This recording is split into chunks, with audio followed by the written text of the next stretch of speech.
Ladies and gentlemen, welcome back again to the True Life Podcast. I hope everybody's having a beautiful day out here.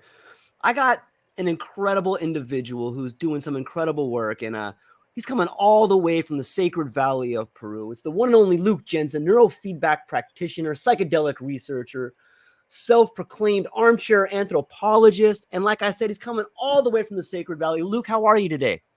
Doing well. How are you? I'm a little under the weather, but I'm so happy to be here, man. It's kind of a weird feeling, you know what I mean? Yeah, I So, hear you. yeah. Um, for those who may not know who you are, Luke, would you be so kind as to maybe give a background and then maybe talk about your journey, like how you got to be in the Sacred Valley of Peru?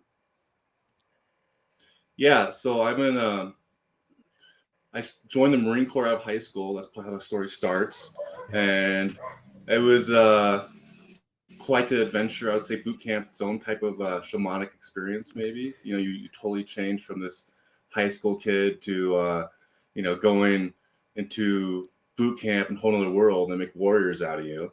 And I was in the Marine Corps Reserve for 6 years, and then I never got deployed. And there's this National Guard Airborne Infantry unit that was deployed to Afghanistan in 2011. So I volunteered to deploy with them. I switched branches and deployed the Airborne Infantry to Afghanistan in 2011. And like probably most deployments, there's a lot to it. There was lots of really cool parts I really enjoyed being in the country. I was outside the wire every day. I was training Afghan Army, Afghan police. It was a really unique experience. And at the same time, other things, are kind of challenging. And after I got back, those other parts that were more challenging made me rethink my career and what I wanted to do. And so after that, so a lot happened in the deployment. For one, when I got back, I'm like, okay, Luke, this is gonna be your career, this is gonna be your life, and we can go back into what all happened there. But I didn't know what to do. I lost my direction. And I was always a person, I was always motivated, very goal-oriented, and I felt lost. Where am I? What do I do after this? Especially coming from like the infantry, it's a certain kind of lifestyle. And then going back into say, business or something like that was not something that I was really thinking of. But I think it was about 10 years ago now, I heard a Joe Rogan podcast, and it was a really good podcast. It was with Amber Lyon, she's a war reporter. And she was reporting these war zones, and she won the podcast, and she's talking about, it was during the Arab Springs, all that stuff happening in like 2011, I think. And Joe Rogan says, hey, why don't you go down to Peru and try ayahuasca? And she flew down to Peru, did ayahuasca, came back to another podcast. I watched it, and she's talking about how she had all this trauma from these war zones that was released through ayahuasca. And for me, this sounded totally out there, but the state I was in, like, I'll try anything. I'll do that. Okay. Like, and, I was in the Marines, so most I really did was drink beer. So this is a whole new adventure for me. So yeah, one thing's led to another. I had a trip to Iquitos, Peru, did ayahuasca in the jungle. It was a really beautiful, it was a New Year's Eve retreat. I think the first one they did. And it was really amazing, to put it mildly. It was a life-changing experience. It shattered my whole reality of what I thought it was. And when that happened, I had to reevaluate my whole view of what I thought the nature of the universe was or is. And okay, Luke, so what do we do now? So this whole view of reality started shifting for me. I came back to the States. I started working. I came back and forth to Peru. And eventually, like, hey, I want to live a life down here. I want to be down here. I want to live, this kind of adventurous lifestyle. I think it also kind of dovetails well with kind of being a veteran, where I'm not living, the normal 9-to-5 job or in a suburb. I'm kind of on the edge out here in the mountains. I have a motorcycle now, and I'm kind of living this kind of life that's, out of the usual, which, but coming back to where I was, I came back to the States, and as powerful as the experience was with ayahuasca, I noticed when I come back, I start to fade after a while, like 3 months, 6 months, and I have to keep coming back and forth. I was always researching other kind of modalities, and I started doing yoga, which all these things are great, yoga, and different kinds of martial arts, like Tai Chi, But then I discovered neurofeedback and brain training, and right away it spoke to me. Probably because I had PTSD, but I couldn't admit to it. And being a veteran, and probably a lot of men like me, we're not gonna go see a psychiatrist. So, but this idea, oh, we just train our brain waves. Like, okay, that sounds easy. I'll go do that. And it turns out that every brainwave has a signature, and I trained my brain to become more efficient. And then I started researching more in this field, and there's many spiritual applications to brainwave and brainwave training, because every state is a brainwave state. And the whole thing came together. I started going to the conferences. I met my mentor, who he's a Zen Buddhist, master in Zen, and he's a shaman. He's also a neuroscientist. So he kind of combined all these things together. And I know if anyone would go for it at the time, like, hey, I want to do brainwave training, QEEG brain mapping, and I want to study ayahuasca. He goes, hey, I've been waiting to meet someone like you. I'll train you. So, okay. And it turned out that he was just the right person to meet. And I've been training for 5 years in the field. I flew down 2 years ago, and I've been here since, living down here. And we've been combining both research elements of neurofeedback training, or QEEG brain mapping, and we've been doing kind of spiritual brainwave training too. And so that's kind of the short of the long story, I guess. Man, it's a beautiful story. And it harkens back to this idea that if you're willing to have the courage to become the best version of yourself, your life kind of unfolds for you. They say that when you're ready, the teacher kind of shows up, but it does take courage to do that. I admire your ability to say, hey, look, I want to change. I want this thing to happen for me, and then taking the chance to do it, and then getting to see your life unfold.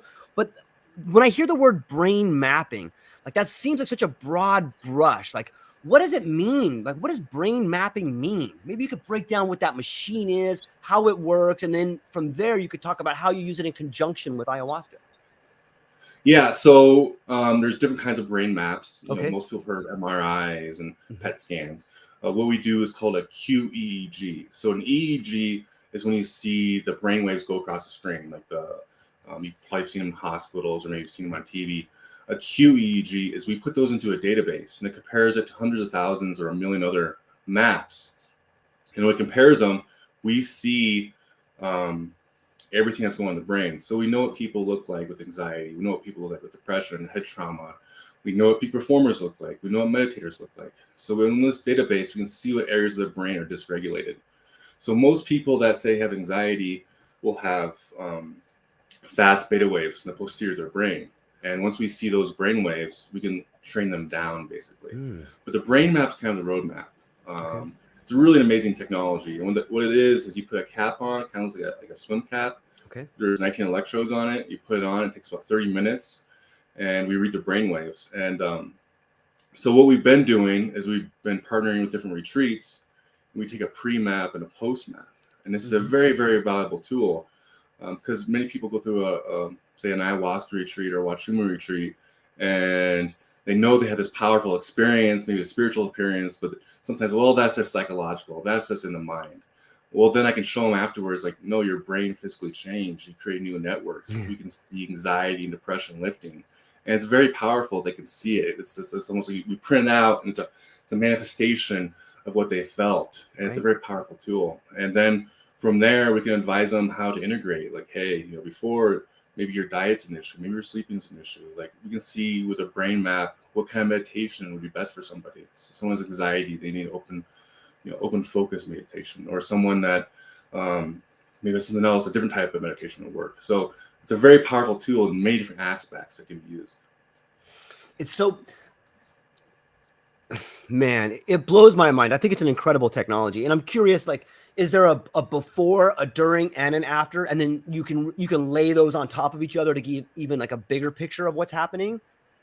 Yeah, no, exactly. And it's interesting because I'm about to publish my first paper on Congratulations, the topic. man. Yeah. No, it's really cool. I'm really excited. So a few years ago, I didn't imagine me doing this. And here I am, I'll publish a paper on it. So it's really neat. But it's a very, like I was saying, so like you were saying, you can keep adding on to it. Yeah. So you can do a pre-map, a during map, like during the actual experience. So and then at post map, and then you can see him do like a 1 week, 1 month, 3 month afterwards. And ideally, we want more of that data, because the more data you have, the better. Because how long, do these experiences last for? How long do these changes in the brain last for? These data sets really haven't been explored that much. They've been explored somewhat in questionnaires, but still somewhat limited.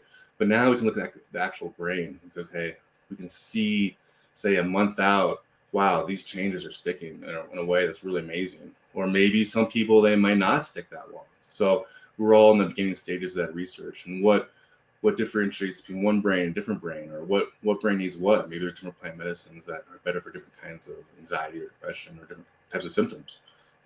Yeah, it's fascinating to me. I've been talking a lot about, for some reason, the subject keeps coming up, and maybe it's because I'm supposed to talk about it or something, but it seems that for a long time in the Western world, this idea of linguistics as a higher order of thinking has been prevalent, when in fact, mental imagery is just as important. And when I think about brain mapping, and I think about someone who's been on a spiritual journey and then getting to see that image, now they are able to hold that image in their head, and they can think the thoughts they had during that experience and hold it together with that mental image. It may be a way for them to get back to those states, even when they're not taking a sacrament to get into the heightened state of awareness. Is that something that people can do if they begin to understand how their brain, if they look at that mental image and they look at the brain map and they think the thoughts that they were having during the experience, can they recreate that same sort of neural map? No, I think that's a really good point, that the power of mind, power of thought is so powerful. And we're seeing it with what we're doing. Over and over again, we're seeing evidence of this, the power of the mind. Right. And really, so much of what we do, like say the neurofeedback side of training, we just show the brain where to go. The brain learns itself. We really have this beautiful mind, this beautiful structure in the brain.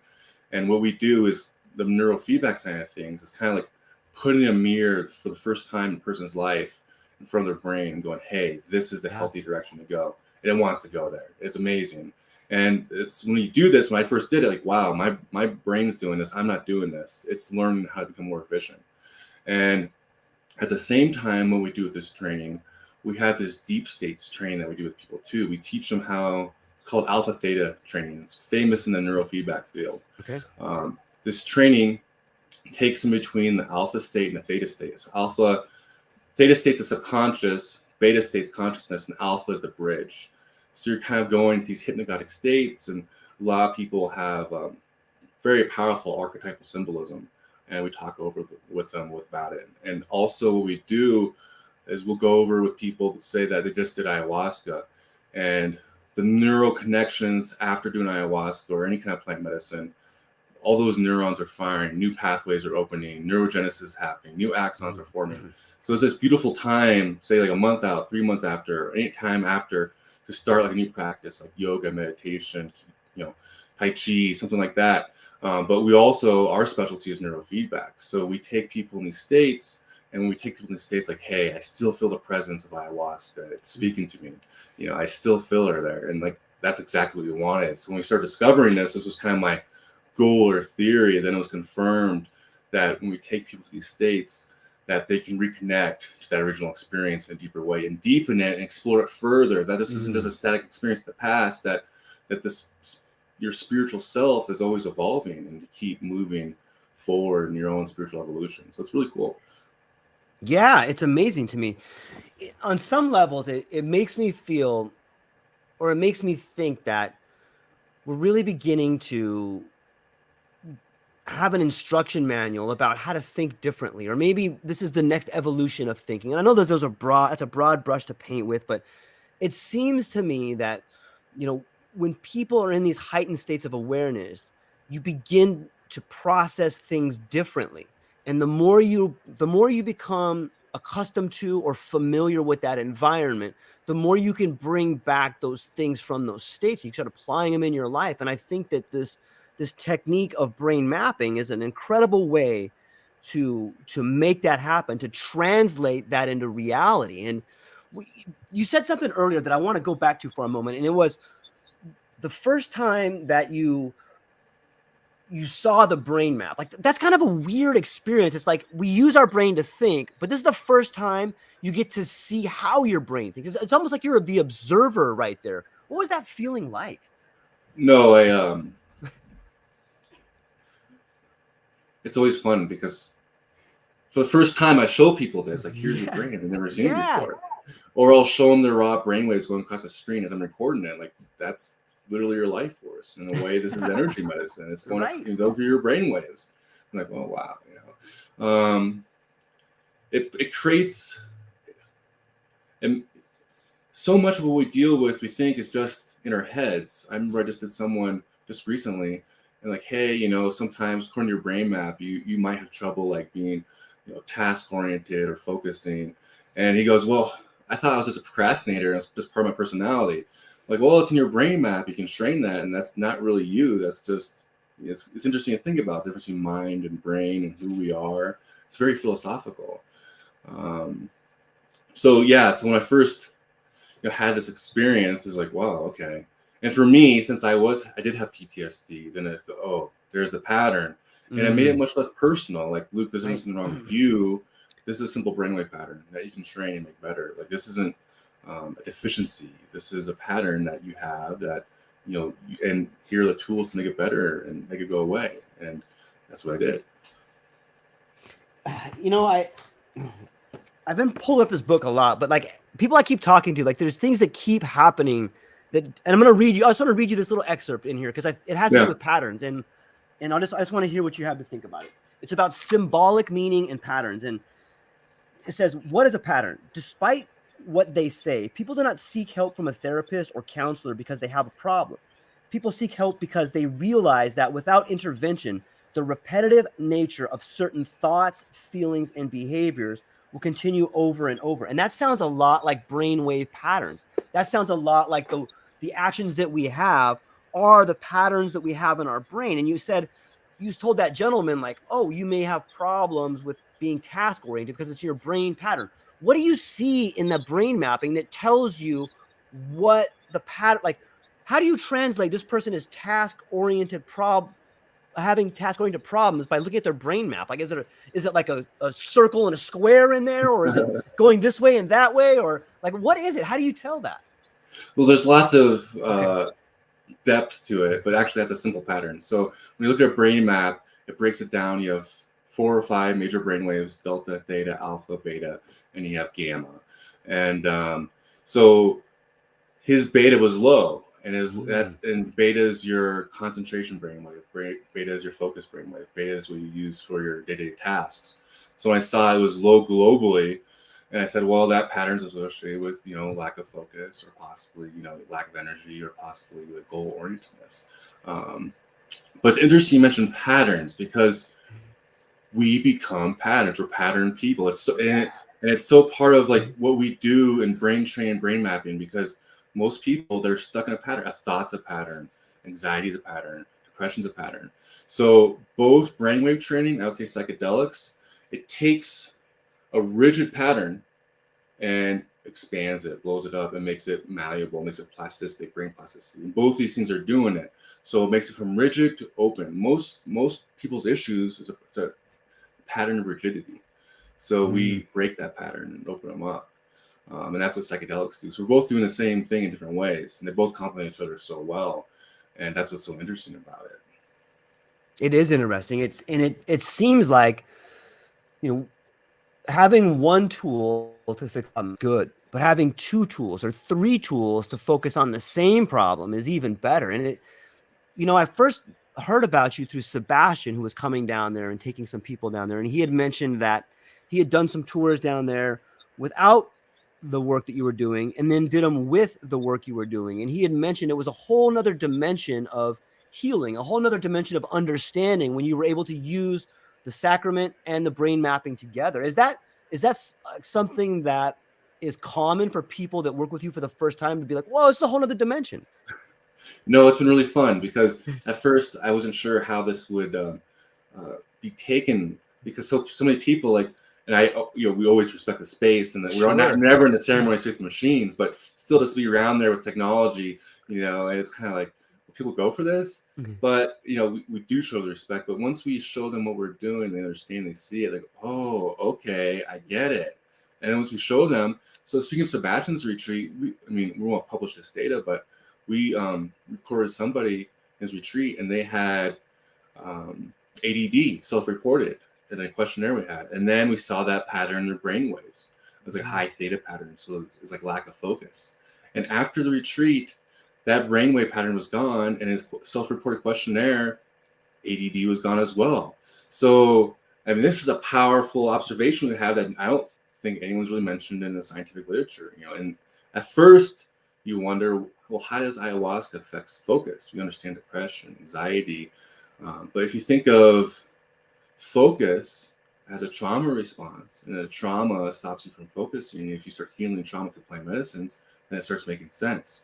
So with this technology, we're able to gain new insights that were passed over before. Now we're able to see new different patterns, new things that people haven't really seen before. And then just the basics, like, hey, are you feeling better? Because it looks like, your brain's more relaxed. Like, yeah, I feel super relaxed. Okay, that's what we're seeing. And here's what we're, so it adds confirmation to their experience, which is really neat. Yeah, it is. It's fascinating to me. One thing I've noticed when I take psychedelics is that it allows me to be the observer of my own actions. And I think that being the observer of your own brain waves like that, it almost gives you a second perspective. And that's what I mean. Like, again, with this book, I'm sorry, but things just keep coming up here, man. I like it. So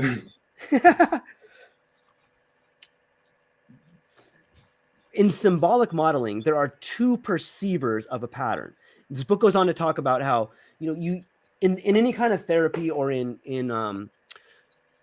integration, there's always two people. There's the person who is talking about the pattern of their life, and then there's usually someone there that's helping them integrate, that is also noticing the pattern. And in a way, when you show someone their brain map, the same individual gets to be both of those people. I know that sounds kind of crazy, but you get to be the observer and the individual. And when you can do that, I think you can make radical changes in your life. And that's what I think of when you talk about the gentleman who had ADD, or you look at somebody who has PTSD, or you look at somebody who has depression or anxiety.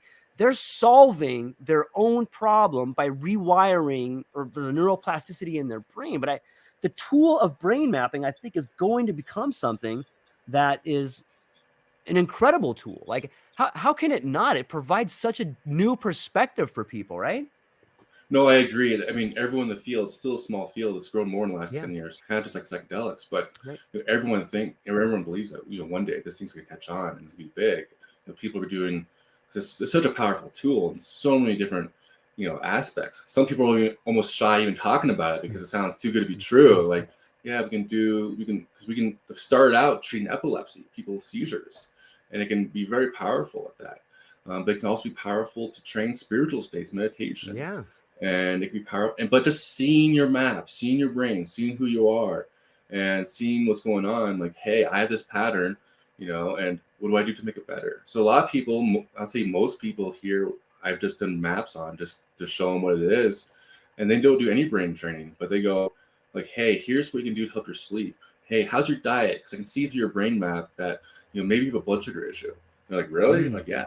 Or I can say like, hey, I can see you probably have.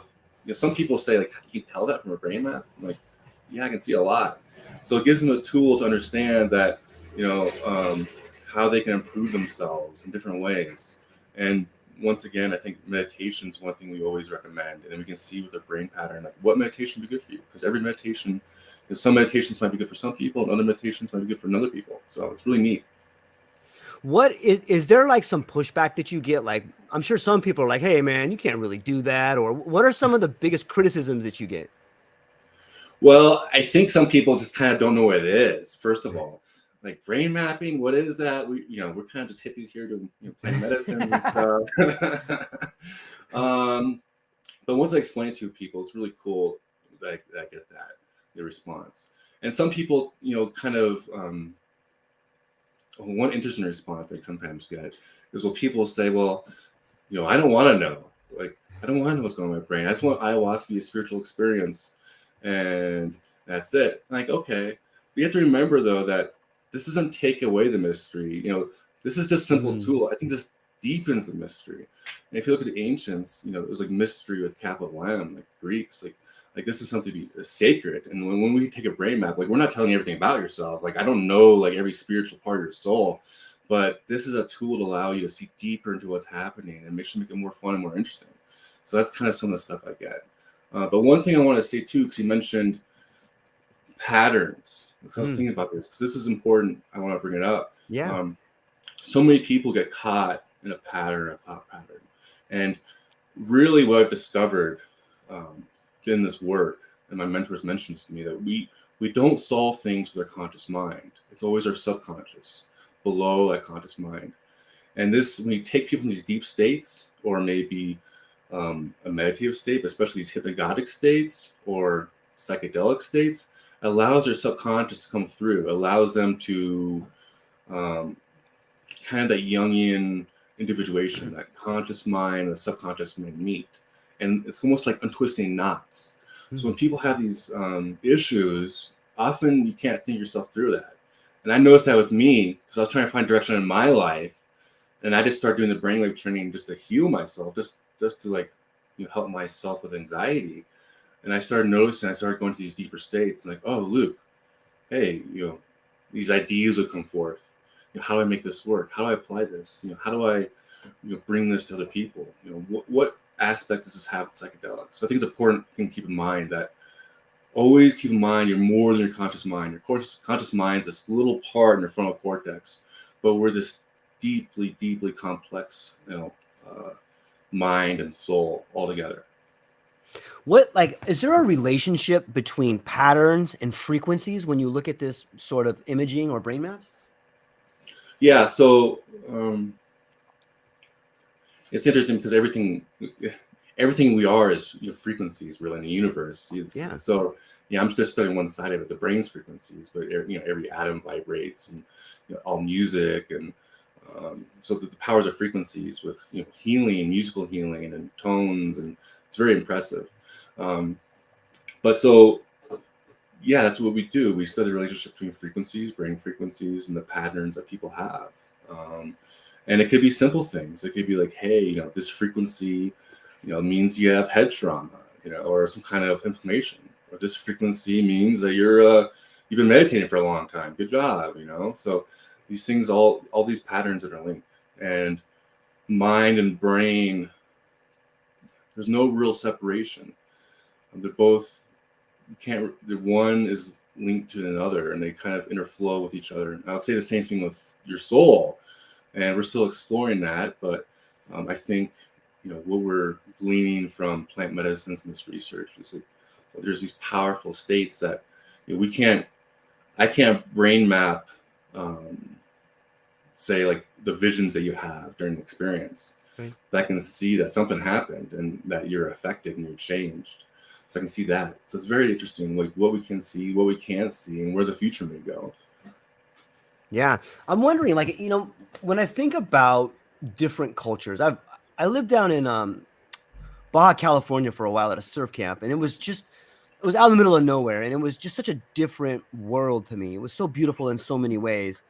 And then I'm wondering, is it possible, what if you just hooked up, say, someone from South America versus someone who lives in New York City? Do you think there's different patterns in those people's brainwaves? Could you see that? Is there cultural differences going on in brainwaves at a baseline? Yeah, so this is also an interesting topic in the field. Good question. So most brains, they do. So one, it was discussed beginning of brain mapping, like, well, are we going to have different databases for people in the United States, people in China, people in different parts of the world? It turns out like our fundamental humanity is very similar, and all these brain databases work. Now, what we see though is when we see kind of like disorganized patterns, I think we'll see different things different places. I think we see different things I've heard, because I haven't been around as long, but I've talked to people in the field. Each decade you might see different patterns. I think now what we see a lot is people have really busy minds. They can't slow down. It's constant thinking. It's constant working in their brain. And in many ways, it's kind of a trauma response. When you're always busy, you're always thinking, you're not feeling that pain. You're not feeling that trauma. You're not feeling something like that. But also, I think with the overstimulation with phones and everything like that, that people can't really settle down. So we're seeing this pattern now, but I think we probably saw different patterns like maybe 10, 20 years ago too. I forget what they were, but I know there was kind of different patterns that were more commonly seen. And I say, for example, in the countryside in Peru or the mountains, you don't have that constant stimulation. Right. And I would also wonder, people in the West were always either like looking at TV or in a classroom or things like this. We're always kind of visually focused on something. But in the mountains, when I visit these little villages, they look at horizons and distances, and there's different patterns for that. How that affects their focus and their brain and things like that. Yeah, and it brings up so many other interesting avenues of exploration. Like, what if we could take a handful of artists and look at their brainwaves versus a handful of mathematicians and look at their brains? Or what if we could take someone who's in love and look at their brainwaves? Are those things that are possible to see? Yeah, no, I think some people in the field, it's really like they'll specialize in like opera performers, and they'll specialize just in that. And that's all they do is they work with that training to make them the best they can. So a lot of neurofeedback, they use it for just regulating and getting rid of depression, anxiety, but so much of the field is for peak performers. And this is coming more and more for CEOs. The last conference I was at, like, there was people from every sport, from the NFL. Yeah. And it's amazing because these people, I remember one guy who's a NASCAR driver, and he goes from the middle of the pack with brainwave training, and after 3 months, he was one of the top guys. So it's it can really put you on top of the field. So people are looking, because you can make any brain better, any brain more efficient. So all those networks are connecting, and everything's working better. You can make anything better. So yeah, I think the future is really bright and interesting. So this brings up another avenue that I've been talking about. It seems so long, and I'm hopeful that we're on the cusp of doing this. But it seems for a long time, modern medicine has been focusing on neurodegenerative diseases. They've been focusing on sick people. Like our entire method of medicine is like, let's look at all these sick people. But what if we start looking at people that are performing at the highest level? And it kind of sounds like that's the avenue that we're beginning to turn towards, is this idea of magnifying the human experience, this idea of optimization. And when you begin to optimize, that automatically brings up the people from the bottom, at least to the middle. Do you see like maybe your profession moving in that direction, or medicine moving in that direction? Yeah. So I think there's so much into modern medicine, how it works and the structures and how it's paid and stuff like this. I remember hearing in Chinese medicine that, if you go to China, that you pay the doctor when you're well. When you get sick, you stop paying them. And then until you get better, then you start paying them again. But I think that's a really good point, because I don't think we look at the human experience as like you're just not feeling well or you're good, or and I think modern psychology, modern medicine, they just try to get people back to a 9-to-5 job and working and functional, and like that's not necessarily a measurement of health. Especially if you look at what's the goal of Zen, what's the goal of different kinds of spiritual methods. We want to advance everybody as far as possible. And for me, neurofeedback is like when people come in, they have anxiety or depression, the first thing I want to do is maybe regulate the brain, train the brain for 3 months so those symptoms are gone. But I always encourage people, hey, there's no upper limit. We can train these deep states. We can train, meditation. And my favorite part is these deep hypnagogic states. I was talking about alpha theta, because you go into the subconscious, you see your own soul reflect back at you, and it's so much fun. And there's no end to that. You can go do that forever, and you don't want to get lost in those places, but you learn from it. You want to grow from it, and that was, for Jung, that was the whole point of life, this individuation process. So I think as you raise everyone up, it's kind of, you raise people up, everyone kind of comes up, like you said. I think that's really insightful. Yeah, I'm really amazed, and I just have this feeling like we are on the cusp of a future that's not only more beautiful than you imagine, but more beautiful than you can imagine. Maybe it's because of the people I'm talking to, and maybe it's because I see these burgeoning technologies and the people behind them that are doing something. And there's another pattern I've noticed, that is, it seems to me, a lot of people I've been speaking to, like yourself, are at the forefront of moving things forward because they were the people that were affected by the thing that they're solving. Like you had PTSD. What Yeah. role do you think this thing played in your, like you had this thing and you fixed it and you got better and now you're optimizing and now it's like you want to give back. What role do you think that plays in how good you are at helping other people? Well, for one, I'm really grateful this technology exists. Because I mean, if I had PTSD from the Vietnam War, say in the 60s or 70s, Yeah. there would have been a whole lot of alternatives. And I was in a really, really rough state. I mean, day to day was very challenging to me. And so I'm just so grateful that I've healed through this. Um, so, sorry, what was the rest of the question? Well, so I was just saying, you know, the fact that you found a way to solve this problem outside of the box, and now you're the practitioner of this thing. Like, do you think that having the experience that you're helping people solve is an important part of being a person who can solve it? I know that's kind of out there a little No, bit, but no, it's huge. okay. I've thought about this because um, I knew something was wrong like 10 years ago after my deployment. I didn't know what. I felt like I had extreme anxiety. I didn't know what anxiety was. There's no Right. definition for it. And once I figured out what it was, I'm like, I don't really have that. I'm fine. Like, but it's not till you come out of that consciousness and reflect back, like, Luke, you had some serious issues. All I knew was something was wrong. Um, and at the time, though, I didn't want to go to, I mean, I was kind of on the path to natural health even back then. I didn't want to go the prescription drug route. So I was searching everywhere and everywhere I could for an alternative. Yeah. And I tried everything out, everything out. And this is the one thing that really helped me out.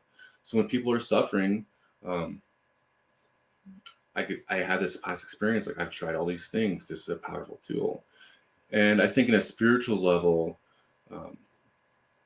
being in the Marines and the military, I wasn't very sympathetic to other people suffering. I wasn't very sympathetic to people that are down and out. I always thought, like, hey, just tough through it and grit your teeth and get through it. But there's certain things that happen to you that physically your brain structures are not allowing you to, think alternative paths. I mean, we can see when trauma happens that you lose these connections in your brain, your frontal cortex, to think of alternatives. And there's all these downstream effects to how trauma affects a person. So when you heal the brain, you heal these structures, it allows you to become more creative and be in charge of your life instead of being a victim. I never felt like a victim.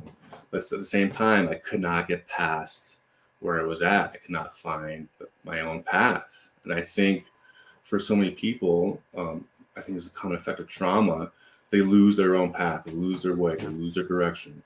And for many years, this is probably my greatest concern. More than concern, it ripped me up inside. I felt like I was completely lost. And finally, to be back to a path, and never a path I was expecting. Like, I was in the Marine Corps infantry. Now I'm in this path of medicines and healing. So, but it's been really rewarding. So I'm really glad. Yeah, I am too. I'm a huge fan of the experience is what makes you the expert. And there's been a lot of people in a lot of fields that are probably really great people, but they've never had the experience that they're trying to heal people from. And I'm not saying they can't heal them, but it does seem like there's another dimension to someone who's had the experience and then they know how to help someone else because they've been through it and they can see it on a level that someone who hasn't been through it can't, And when you're talking about patterns and looking for solutions and changing the way we think, I'm often reminded of an old friend that I had whose father had a stroke, lost the ability to talk, but then taught himself how to talk again. And when I started asking my friend about that, he said he went through all this therapy, and I started reading up on it because it was just so amazing to me. And from what I read, it was like, oh, he had to create new neural pathways in order to teach himself how to do it again.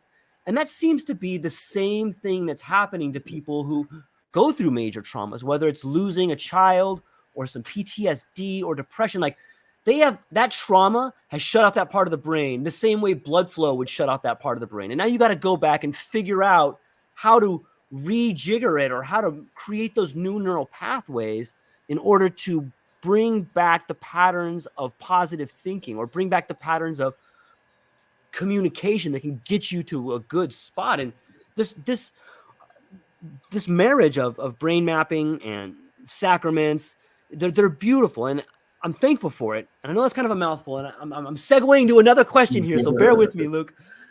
So we've talked about the brain mapping, we've talked about the neuroplasticity, and we've talked about the sacrament. What role does spirituality have to play in this? Well, the more I'm in this and the older I get, I think spirituality has everything to do with everything. Yeah. It can't be avoided.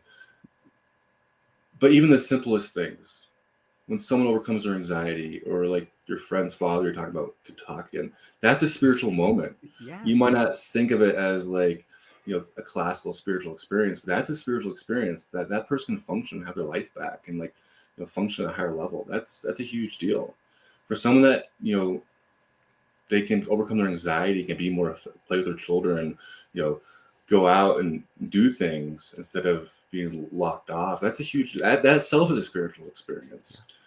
And I think we look at ourselves as ensouled individuals.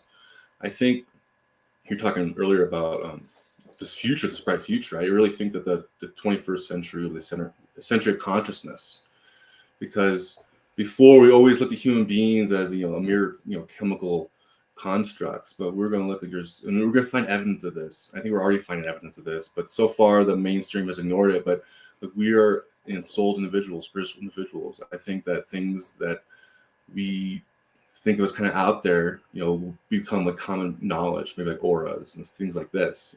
So I think spirituality, our spiritual being, spiritual sense of self, has everything to do with it. And I think from a whole life, no one really told me how to take care of your spiritual health, your soul health, your soul upkeep. And that's a very important part. You have your physical body, but also have your soul body. And how do you take care of that? What do you do? I think those are all important parts about who we are. I think that's become much more important as we go on. I think there's so many tools out there, and what we do is just one side of that. But that's what we love to work with. There's so many parts of neurofeedback, but we work with the soul side, the spiritual side of it. Yeah, it sounds like the Sacred Valley has been working on you a bit down there. It's got to be. I mean, I'm in Hawaii, and it's just so beautiful here, and you can't help become a different person. There's no billboards that are on the freeway. There's no flashing lights of pornographic advertisements just banging on your door all day long, and you're allowed to have your own thoughts, and you're allowed to be surrounded by beauty. And I think when that happens, I think part of you changes. Like you get back to a better understanding that you don't really come into this world, you come out of it, you're part of it. And I'm wondering, how is being down there affected your outlook on who you are and how you interact in this world? Well, another interesting question. So when I first came down here, for me, just being down here was healing. To be away from the hustle and bustle, to be away from the billboards you're talking about, and the lights. I was living in the jungle for a while, deep jungle with shamans and no electricity, no nothing. But it was some of the greatest times of my life, just doing that.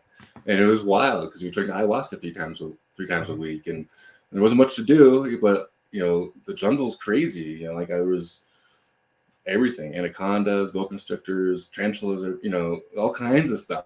And just kind of living around that.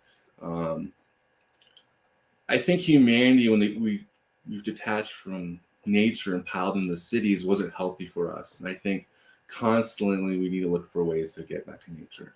I think you see it in some ways in like parks and stuff in cities, but really get down to the wild, which I've had the opportunity to do in Peru, has been as healing as any plant medicine. Like I live in the Sacred Valley. I live in this really special place, and I love it. And I can do plant medicines whenever I want, pretty much, which is nice. But I don't even do them that much anymore because I don't feel like the need like I used to sometimes. But I also have these beautiful hiking trails everywhere in these mountains, and I'll hike to these. And the Andes, I mean, these are tall mountains up here. So, like the tallest mountains in Colorado, about 14,000 foot. Like the tallest mountains here are 25,000. So it's a whole range. And like I said, I have a motorcycle now, so now I go up these mountain roads and explore, and being out in nature, being outside, And I also think just being with different kind of people and how they think.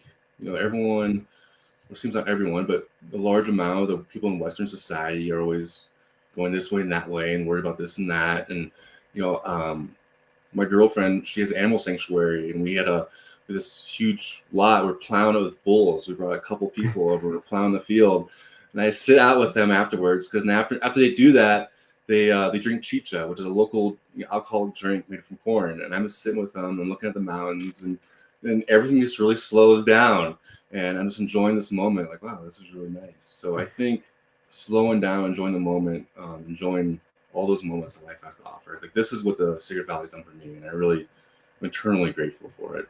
I'm also grateful for the people I've met, like you said, Sebastian, who I met down here, and in turn have met you through him. So that's been amazing as well. Yeah, I really think that there's some things you can only uncover when you begin to slow down. And so much of the busyness is just this artificial. Sometimes I think it's fear. The fear of having to think about things forces you to do frivolous things. Maybe let me ask you, that's an interesting avenue too. Is there a pattern of fear that you can see in people's brains? Yeah, I think trauma itself is usually kind of a fear response at some level, at these deep brain structures.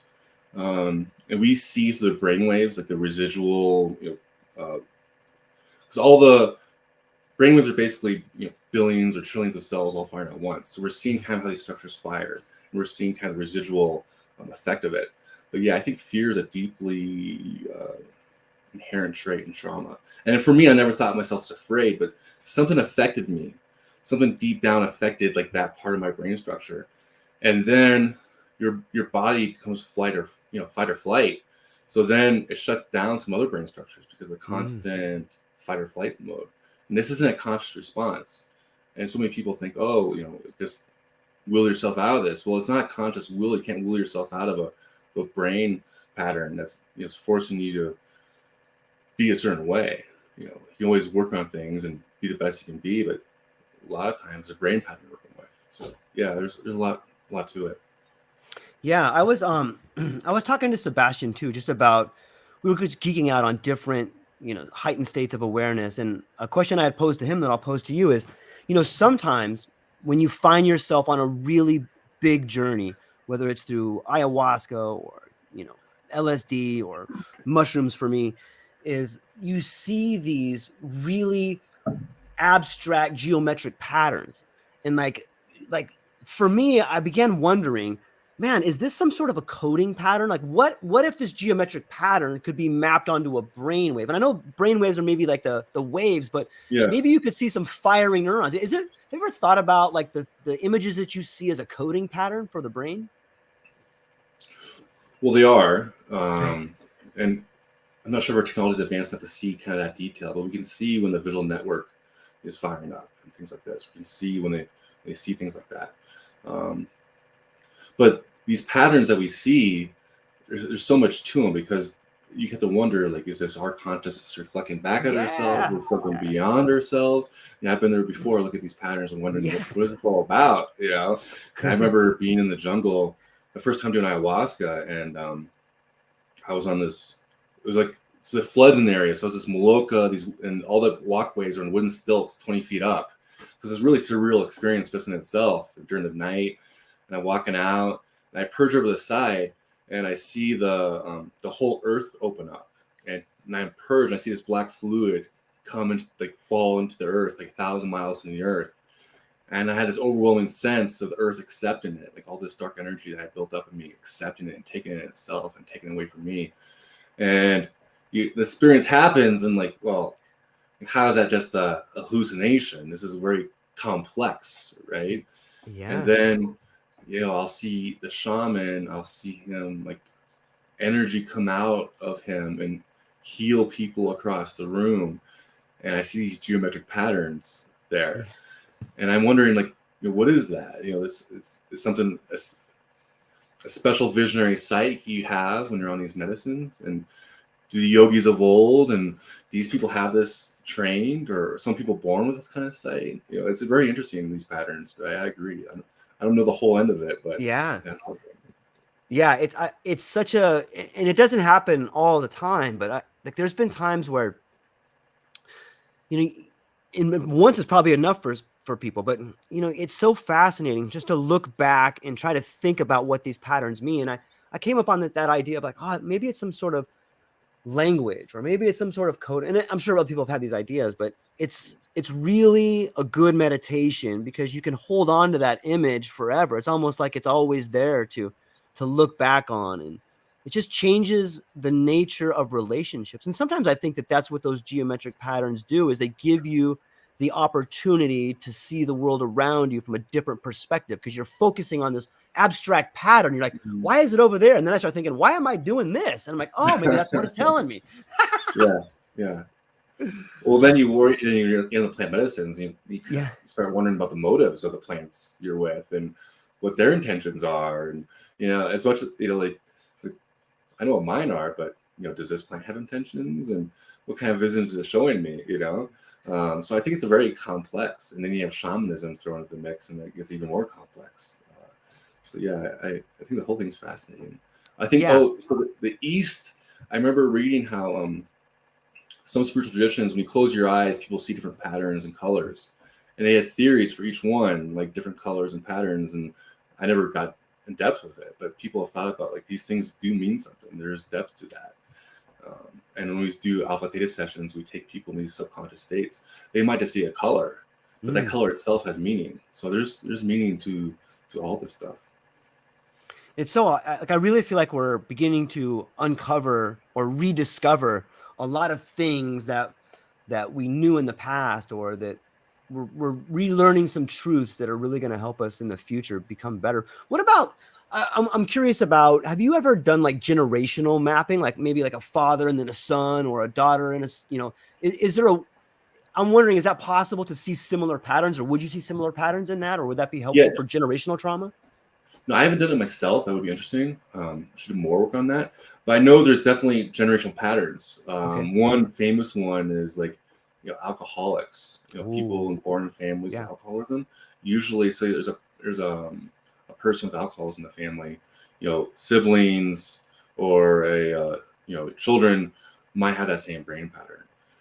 So often alcoholism is probably genetically related, and that brain pattern's genetically related.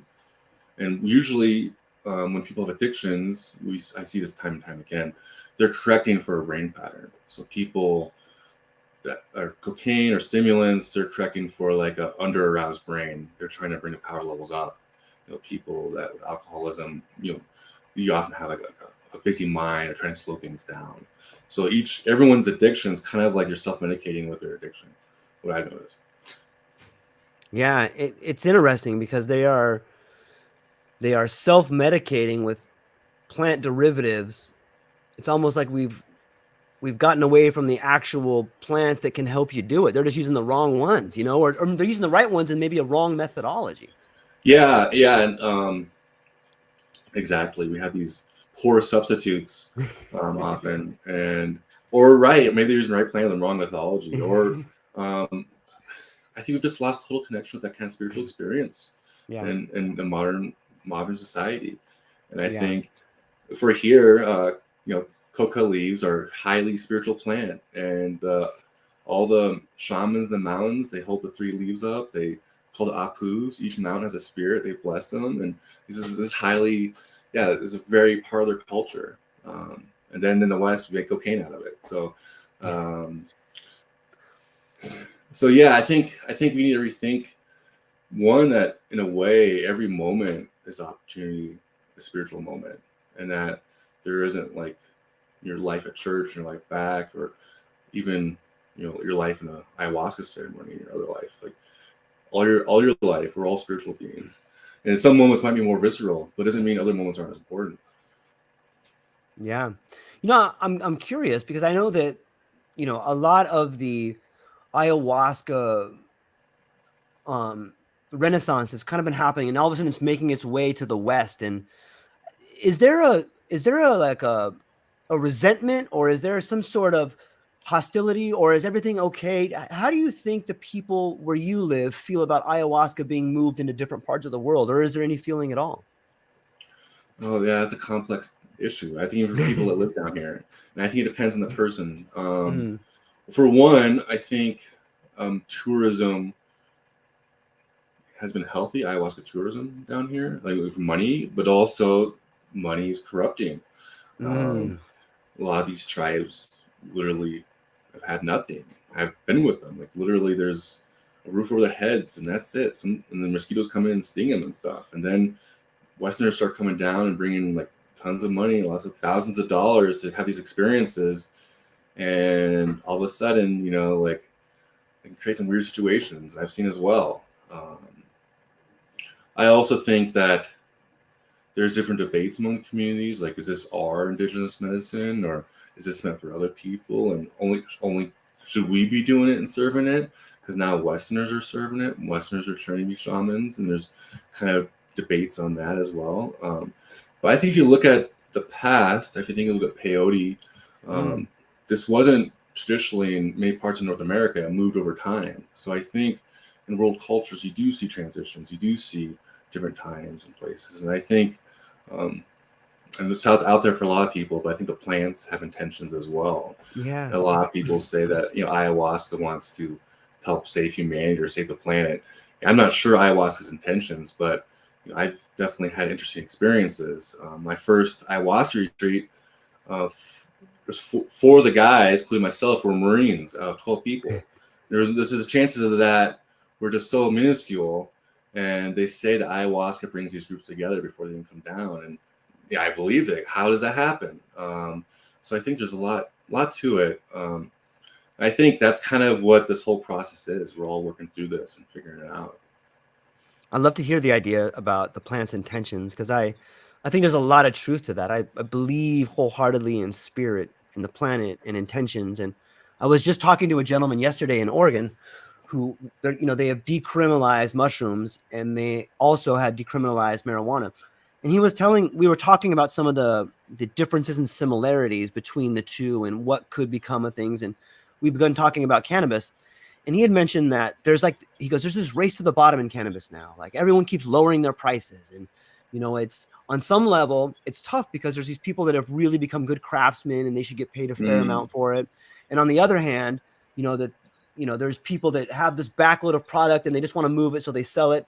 But it made me start thinking about the plant's intentions. And I'm like, maybe the plant doesn't want to be sold. Maybe it wants everybody to have it. You know what I mean? And then I translate that to some of the other plant medicines. Like when we look at mushrooms and we see these pharmaceutical companies that are racing for patents, and people that tend to try to get a lot of money behind something I see them failing. And I think maybe that has to do with the plant's intentions a little bit. What do you think?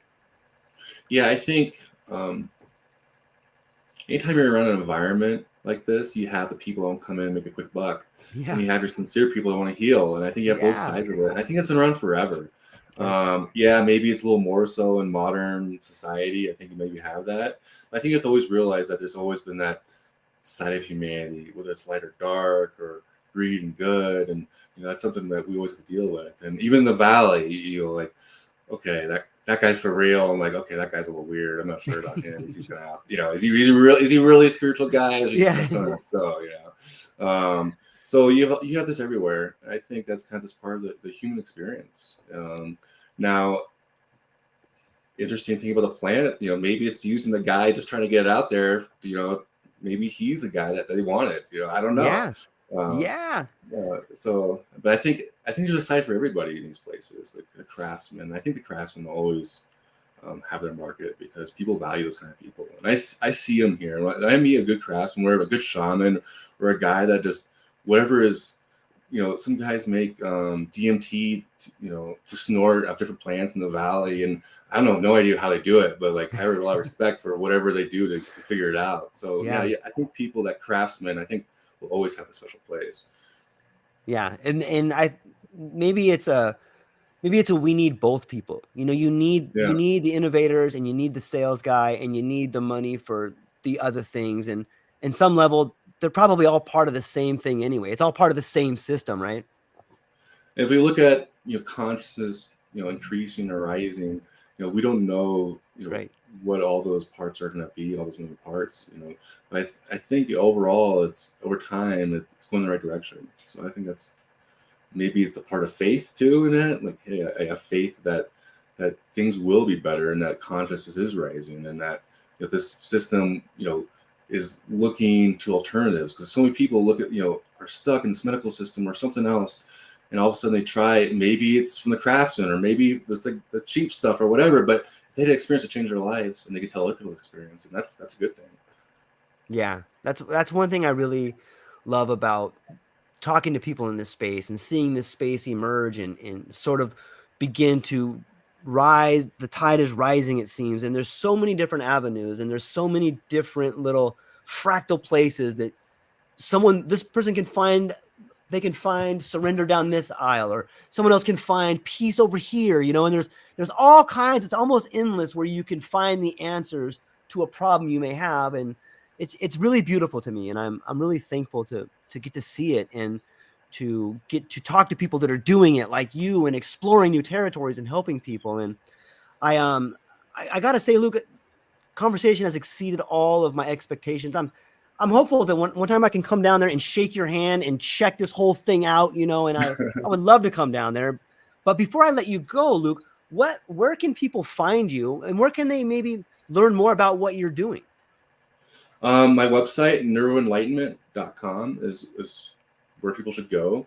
And basically, we partner with retreats too in ayahuasca, but we also do remote training. So say you want to just train in the States, we can mail you a neurofeedback unit and say, like, you want to increase your meditation brain waves or work on an issue that you're dealing with. We can do that.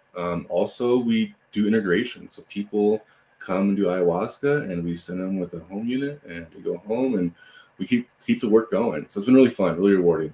And eventually we're going to do retreats, but we'll probably keep in touch about that, and I'll be on our website. Yeah, that's awesome. I would recommend everybody go there, do your own homework, check it out, and then reach out to Luke over there at neuroenlightenment.com. And I really think that you're on to something that is going to be exploding in the future. And I really love the way it maps on to the traditional, and it's just this beautiful merger of technology and biology. And I'm really thankful that you spent some time with me today, Luke. Appreciate it. Yeah, I appreciate it. Like you said, anyone's interested in the research side of things, let me know, because we're really into that. And any veterans out there, feel free to reach out to me, because that's a community that I really like talking to. So, and thanks for having me on. Appreciate it.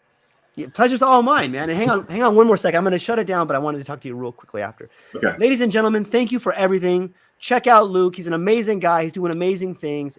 His links will be down in the show notes. And that's all we got for today, ladies and gentlemen. Aloha.